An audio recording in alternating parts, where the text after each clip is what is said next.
देशद्रोही है, देशद्रोही। पूरा स्नोफॉल पड़ चुकी है वहाँ हिमालय पर्वत।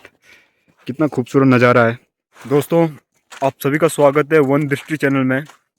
मेरे पीछे आप देख रहे हो पूरी स्नोफॉल पड़ चुकी है। फाइनली 2026 की जनवरी के पहली स्नोफॉल हमें देखने को मिल रही है। काफ़ी ज़्यादा सूखा पड़ चुका था, हर जगह धूल मिट्टी उड़ रही थी, खेत काफ़ी ज़्यादा सूख चुके थे क्योंकि इस महीने बारिश बहुत कम होती है। इस महीने स्नोफॉल पड़ेगी तो पड़ेगी, नहीं तो पूरा सूखा पड़ जाएगा क्योंकि बारिश का मौसम ज़्यादातर ही पहाड़ों की मैं बात करूँ तो अगस्त अक्टूबर का होता है, उस समय सबसे ज़्यादा बारिश होती है। इस महीने स्नोफॉल का समय होता है तो हमें नहीं लग रहा था कि स्नोफॉल पड़ेगी क्योंकि काफ़ी ज़्यादा धूल उड़ रही थी, हर जगह खेती सूख चुकी थी। तो फाइनली स्नोफॉल हमें देखने को मिल रही है। इससे काफ़ी ज़्यादा फ़ायदा होता है, तो खेतों के लिए फ़ायदा होता है, नमी बनी रहती है पेड़ पौधों के लिए। दूसरा फ़ायदा है कि जो जानवर हाइबरनेशन में जाते हैं जैसे भालू हो गया, क्योंकि आजकल मैं देख रहा हूँ हमारे क्षेत्र में सबसे ज़्यादा टकराव हो रहे थे भालू के। कारण है क्योंकि ठंड ज़्यादा नहीं थी, उसको खाना मिल पा रहा था क्योंकि वो बस्ती की तरफ आ रहा था, क्योंकि खाना बहुत कम मिलता है खेतों में जंगलों में, तो उस समय बस्ती की तरफ भालू आ जाता है, जिसके कारण टकराव भी ज़्यादा हो रहा था। अब स्नोफॉल पड़ चुकी है तो वो 100% है कि वो हाइबरनेशन में जा चुका होगा, जिससे टकराव कम होता है। तो ये भी एक फ़ायदा है। बाकी स्नोफॉल के कई सारे फ़ायदे आपको नज़ारा दिखाते हैं। ये देखो दोस्तों, बर्फ़ की एक चादर सी बनी है, यहाँ पर खेत है। बाकी सड़क में भी काफ़ी ज़्यादा स्नोफॉल थी, पिघल चुकी है क्योंकि सनलाइट आ चुकी है। बाकी वो हिमालय पर्वत आपको दिख रहा होगा, कुछ समय पहले वो पूरा उसमें स्नोफॉल बहुत कम थी, अभी स्नोफॉल से पूरा ढक चुका है। बाकी ठंड भी काफ़ी ज़्यादा है, हर जगह स्नोफॉल आपको दिखेगी। ये पूरे खेती है, यहाँ पर भी स्नोफॉल है। ये गांव है, पूरे पहाड़ से ढका ये गांव है। बाकी हम चलते हैं, आपको आगे दिखाएंगे स्नोफॉल कितनी ज़्यादा पड़ चुकी है। मतलब इसके पीछे एक पहाड़ है जहाँ पर सूरज थोड़ा सा कम आता है, तो उसमें आपको दिखाएगी कि स्नोफॉल उसमें कितनी है, क्योंकि वहाँ ज़्यादा काफ़ी ज़्यादा ठंड है इससे ज़्यादा। बाकी सामने आप पहाड़ देख रहे हो, कितना खूबसूरत नज़ारा है दोस्तों। पूरा स्नोफॉल पड़ चुकी है, वहाँ पूरा पहाड़ ढक चुके हैं। कल पूरे दिन भर स्नोफॉल पड़ी। बाकी मेरा अंदाज़ा था कि आज भी स्नोफॉल पड़ेगी, लेकिन आज मौसम साफ हुआ। बाकी रोहित भाई,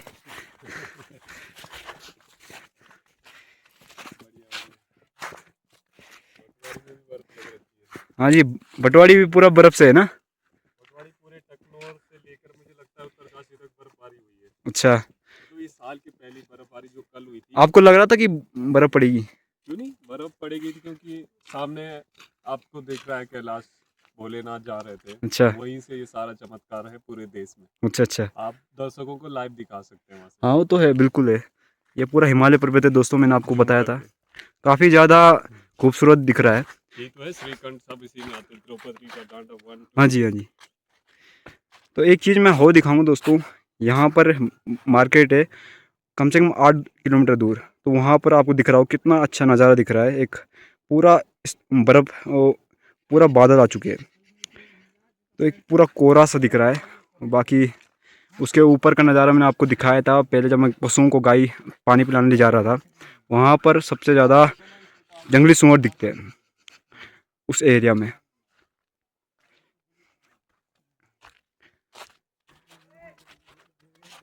बाकी ये रहे अपने दोस्त। आज से 5 साल पहले हमने तेंदुआ से एक सामना हुआ था हमारा। ये मेरा दोस्त था, जो मैं कहानी आपको बताऊंगा कभी, इनसे भी कभी मिलाऊंगा आपको। बाकी पूरी रोड पे कल स्नोफॉल सबसे ज़्यादा थी, अभी स्नोफॉल पिघल चुकी है क्योंकि सनलाइट आई। आपको क्या लगता है कि अब स्नोफॉल पड़ेगी इसके बाद? और देखो दोस्तों, सही में बताए तो हमें यकीन नहीं था कि स्नोफॉल पड़ेगी, क्योंकि काफ़ी ज़्यादा सूखा हो चुका था ना। तो एक ही दिन मौसम खराब रहा, उसी में से बर्फबारी हो गई। हाँ, वही एक ही दिन पूरा मौसम ख़राब रहा, उसके बाद पूरी स्नोफॉल पड़ चुकी थी। तो ये 2026 की पहली स्नोफॉल हमें देखने को मिल रही है। काफ़ी खूबसूरत नज़ारा है दोस्तों। ये देखो दोस्तों, पहाड़ों का एक ऐसा नज़ारा दिखता है, बादल उड़ते हुए आपको दिख रहे होंगे। नीचे पूरा इलाका स्नोफॉल से भर चुका है। ऊपर भी आप देख सकते हो। और हाँ, हिमालय पर्वत कितना खूबसूरत नज़ारा है दोस्तों। यकीन नहीं करोगे आप, इससे पहले यहाँ नवंबर अक्टूबर में स्नोफॉल पड़ जाती थी। जनवरी के महीने में भी अलग से स्नोफॉल पड़ती थी। ये पहली फर्स्ट स्नोफॉल हमको दिख रही है। तो बदलाव भी काफ़ी ज़्यादा आ चुके हैं वातावरण में। आपको क्या लगता है कि स्नोफॉल मतलब जबकि नवंबर में शायद पड़ जाती स्नोफॉल, स्नोफॉल वो भी इससे ज़्यादा, हाँ, इससे ज़्यादा तो तो इस आपको क्या बार लगता है? जनवरी में पड़ रही है। इसका पहला मेन कारण है अच्छा, कि जंगलों में आग लग रही है, हाँ ये भी और मेन कारण दूसरा है। है पेड़ कटे जा रहे हैं। भाई ने सही कहा कि जंगल में आग लग रही है, जिसके कारण एक तो जंगल में जब आग लगती है तो गरम गरम जो हवा निकलती है उसकी, जिसको धुआं कहते हैं, वो बादल जो बन भी रहे होंगे बर्फ़ के लिए, वो मिट जाते हैं। काफ़ी ज़्यादा जंगल में आग लग चुकी है, काफ़ी ज़्यादा पेड़ पौधे जल चुके हैं। ये भी एक कारण है। और इसका इफ़ेक्ट पड़ता है पूरा जानवरों पर। मैंने आपको पहले भी बताया, कई जानवर ऐसे जो हाइबरनेशन में जाते हैं ठंड के कारण। तो ठंड जब बढ़ेगी ही नहीं तो हाइबरनेशन में कैसे जाएंगे। वो भी इस साल सबसे ज़्यादा मैं देखता हूँ, इस साल सबसे ज़्यादा भालू के अटैक उत्तराखंड में देखे जाते थे। काफ़ी ज़्यादा अटैक हुए। मैं यकीन नहीं मानूंगा दोस्तों, इस हमारे आजकल भी कुछ क्षेत्र में भालू देखे जा रहे हैं। ये मैंने सच कहा ना? हाँ, ये सच है। क्योंकि हमारे इस इलाके, इसके पीछे इलाके में अभी भी भालू देखा गया है और कुछ दिन यहाँ से पहले। कम से कम 10 किलोमीटर आगे एक गांव पड़ता है, वहाँ पर भी सीसीटीवी कैमरे में भालू हाँ, देखे जा भालू रहे हैं। पकड़ाए गए। तो दोस्तों आप अंदाज़ा लगा सकते हो कि भालू किस कदर बढ़ चुके हैं। क्योंकि ठंड बढ़ नहीं रही, वो हाइबरनेशन में जा नहीं रहे। पहले ज़्यादा बर्फ़ पड़ती थी, हमने देखे दोस्तों। मैं इस इलाके में हूँ, आप यकीन नहीं करूँगा, नवंबर के मैंने कम से कम 2-3 फीट बर्फ़ देखी है। तो ये तो अभी बहुत कम है शायद। बहुत कम, नाम मात्र से आप। बाकी दोस्तों नज़ारा आपको दिखाते हैं, आप बने रहिए हमारे चैनल में। मैं आपको अलग अलग वीडियो आपको दिखाऊंगा कि जंगली जानवर के बारे में हो गया, आपका वाइल्ड लाइफ पर आधारित हो गई। ये देखो दोस्तों कितना खूबसूरत नज़ारा दिख रहा है। ये एक बादल उड़ रहा है, तो कितना खूबसूरत नज़ारा है। हर जगह स्नोफॉल है, कितना खूबसूरत है दोस्तों। एक बार नज़ारा आप देखिए। वहाँ पर एक गांव है जिसको सालंग कहते हैं, पहाड़ों में बसा खूबसूरत गांव है। बाकी हर जगह आपको पहाड़ दिखेंगे। सही में बताऊं दोस्तों, खुशी भी है कि हाँ कम से कम स्नोफॉल तो पड़ी। क्योंकि मुझे नहीं लग रहा था कि स्नोफॉल पड़ेगी, काफ़ी ज़्यादा धूल मिट्टी थी। मैं शायद सोच रहा था इस पर एक वीडियो बनाऊं। बाकी स्नोफॉल पड़ चुकी है। इसके पीछे जंगल है सीधा। इसके पीछे भी आज से शायद 10 दिन पहले तेंदुआ देखा गया है। कुछ मज़दूर पास के गांव से मजदूरी करके आ रहे थे, समय 5 बज रहा था शायद। हम यहीं पर थे, शाम को हम यहाँ घूमने आते, तो उन्होंने हमको बताया था कि जस्ट हमने अभी तेंदुआ देखा है। वो तेंदुआ नया लग रहा था क्योंकि वो 1-2 बार महिलाओं को भी दिखा है। तो शायद वो इस क्षेत्र की रेखी कर रहा था। बाकी इसके पीछे जस्ट जंगल है। यहाँ आपको भुरांस के वृक्ष सबसे ज़्यादा दिखेंगे, जिसको उत्तराखंड के राज्य वृक्ष भी कहते हैं। इसकी खासियत होती है कि इसकी एक जड़ सबसे ज़्यादा मजबूत होती है। दूसरी खासियत होती है कि इसमें ये घने ज़्यादा होते हैं, जिसके कारण कई पक्षी आसानी से यहाँ इसमें घोंसले बना सकते हैं। तीसरा, घने होने के कारण इसमें छुपने की जगह भी शिकारी को मिल जाती है। ये आप देख रहे होगे पास पे ही एक बुरांस का वृक्ष है। इसका एक और खासियत है कि हर वृक्ष शायद गर्मी के बाद ही फल देते हैं, लेकिन ये मार्च में फल दे लेता है। इसके फल भी बहुत स्वादिष्ट होता है, जिसको फूल सा खिला हुआ होता है। बाकी ये है रहा बुरांस का पेड़। नीचे भी सारे बुरांस के पेड़ आपको यहाँ दिखेंगे। पूरा एक जंगल है। यहाँ पर तेंदुआ सबसे ज़्यादा देखे जाते हैं, प्लस आपके भालू, जंगली सूअर, काफ़ी ज़्यादा जानवर और छोटे छोटे पशु पक्षी। ये रहे बुरांस का पेड़। कितना खूबसूरत है दोस्तों, कितना घना है, आप लगा सकते हो अंदाजा। बाकी दोस्तों पूरी रोड पे स्नोफॉल है, गाड़ियाँ बंद हो चुकी है। और कितना खूबसूरत नज़ारा है इसके पीछे का। एक गाड़ी यहीं पर शायद अटक गई है, क्योंकि कल शायद तो बारसू बगल के गांव जा रहा था। स्नोफॉल पड़ चुकी थी, तो उसके कारण उसने शायद गाड़ी यहाँ पर रुका दी या फिर ख़राब हो चुकी थी शायद। बाकी पूरा जंगल है दोस्तों, इधर ऊपर जंगल है, नीचे भी रोड के इधर जंगल है। इधर ही पर उन्होंने तेंदुआ देखा था जिनकी मैं बात कर रहा हूँ, वो तेंदुआ नीचे की तरफ भागा है। बाकी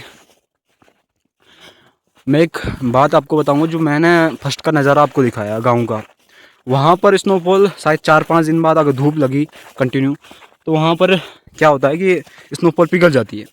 पर यहाँ पर आपको स्नोफॉल नहीं दिखेगी पिघलती हुई, बहुत सब में लंबे समय तक यहाँ स्नोफॉल रहती है। कारण है कि यहाँ पर सूरज की रोशनी बहुत कम आती है, क्योंकि एक जंगल है और बैक साइड है। इसके पीछे भी एक गाँव है, वो भी आपको दिखाएंगे। दोस्तों अभी हम कहाँ जा रहे हैं हमें पता नहीं, हम बस घूमने जा रहे हैं। हम देखने चाह रहे थे कि इसके पीछे कितना बर्फ़ पड़ी है, क्योंकि यहाँ पर क्या है कि बर्फ़ पिघलती नहीं है, क्योंकि यहाँ पर सनलाइट नहीं आती है, तो यहाँ पर बर्फ़ नहीं पिघलती है, तो एक अलग ही ठंडक होती है यहाँ पे। काफ़ी लंबे समय तक यहाँ पर बर्फ़ रहती है।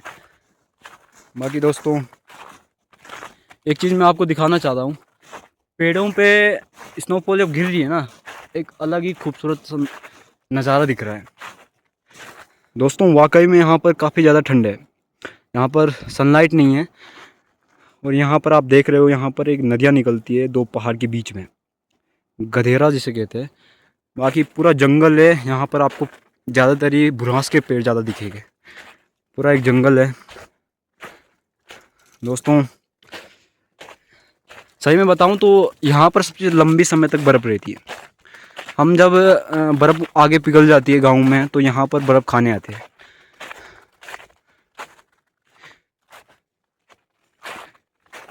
वो आप शायद देख रहे होगे, वो जो पहाड़ आपको दिख रहा है दोस्तों, उसे कहते हैं दयारा बुग्याल।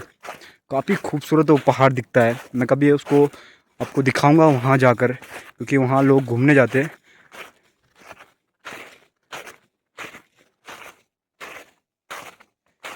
दोस्तों जंगल का कुछ ऐसा नज़ारा दिखता है। हम गाँव से दोस्तों कम से कम 1.5 किलोमीटर चल के आ गए, बाकी और चलेंगे। हम देखना चाहते हैं इसके पीछे कितना खूबसूरत नज़ारा दिख रहा होगा दोस्तों। यहाँ से पूरा हिमालय पर्वत दिख रहा है, तो कितना खूबसूरत नज़ारा है। हम चल के आए इस पहाड़ के पीछे से, क्योंकि हमारा गांव इसके पीछे है।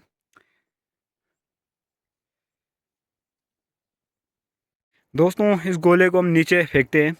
मान लो दोस्तों पाकिस्तान है नीचे, हमारा इंडिया यहाँ पे है, तो इसको नीचे डालते हैं। हाँ जी ऋषभ भाई, शुरू हो जाओ पाकिस्तान की तरफ। ओ दोस्तों चूर खत्म दोस्तों, पाकिस्तान खत्म हो गया। यहाँ पर पहली चोट लगी बॉर्डर पे, फिर नीचे गया, पाकिस्तान खत्म दोस्तों। ये दोस्तों जेसीबी साफ कर रही है बर्फ़, यहाँ पर आप देख सकते हो लगी हुई है जेसीबी।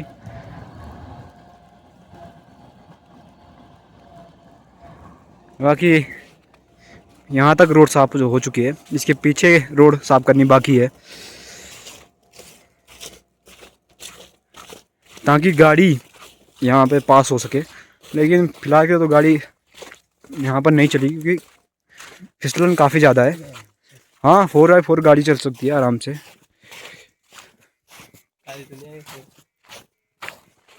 एक चीज़ है दोस्तों, मैं देखता हूँ जैसे जेसीबी हो गई बर्फ़ साफ कर रही है, फिर भी रिस्क रहता है, क्योंकि देखो गाड़ी अगर चल रही है जैसे यहाँ पर है 4x4 नहीं है, नॉर्मल गाड़ी अगर चल रही है, तो अगर सामने से गाड़ी आती है तो उसको साइड देना थोड़ा सा मुश्किल हो जाता है, क्योंकि रोड सिर्फ इतनी ही साफ है, बाकी इधर तो बर्फ़ है।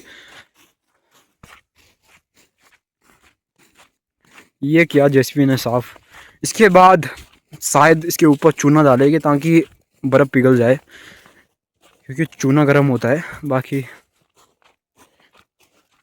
साइड में जेसीबी ने साफ किया है। सही में बताऊं दोस्तों, इसमें भी काफ़ी ज़्यादा फिसलन है।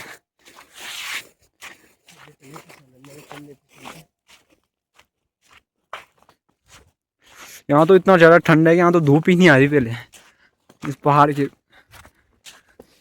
मज़ा है दोस्तों, ऐसा में घूमने चाहिए। ये साल में एक बार बर्फ़ लगती है, उसके बाद वो नसीब अगले साल मिलता है कि नहीं मिलता है। बस ये सामने सामने जो आप देख रहे हो, ये जेएसपी ने साफ़ किया है। अभी जेएसपी जाएगी कम से कम 4 किलोमीटर आगे, क्योंकि वहाँ गांव है तो वहाँ तक साफ़ करेगी। क्योंकि एक बस भी शायद फंसी है, शायद पालाबारसू की बस आ गई नहीं है शायद। नहीं है, वो एक बस, हाँ या रात में चले गए होंगे। एक बस भी शायद फंसी है, क्योंकि वो सर्विस बसें आती रहती है, लेकिन बर्फ़ पड़ी है तो शायद मुश्किल आई हुई। वापिस हम जा रहे हैं। ये बर्फ़ के टीले देख रहे हो दोस्तों, ये बर्फ़ बहुत देर में पिघलेगी दोस्तों। जब पूरे गांव में बर्फ़ पिघल जाएगी ना, तो यहाँ पर सबसे ज़्यादा देर तक रहेगी। और एक तो ये बर्फ़ इकट्ठा कर रही है। सही में दोस्तों फिसल काफ़ी रहे हैं यहाँ पे। अभी लग रही है दोस्तों सड़क, यहाँ तो पूरी बर्फ़ की चादर थी यहाँ पे।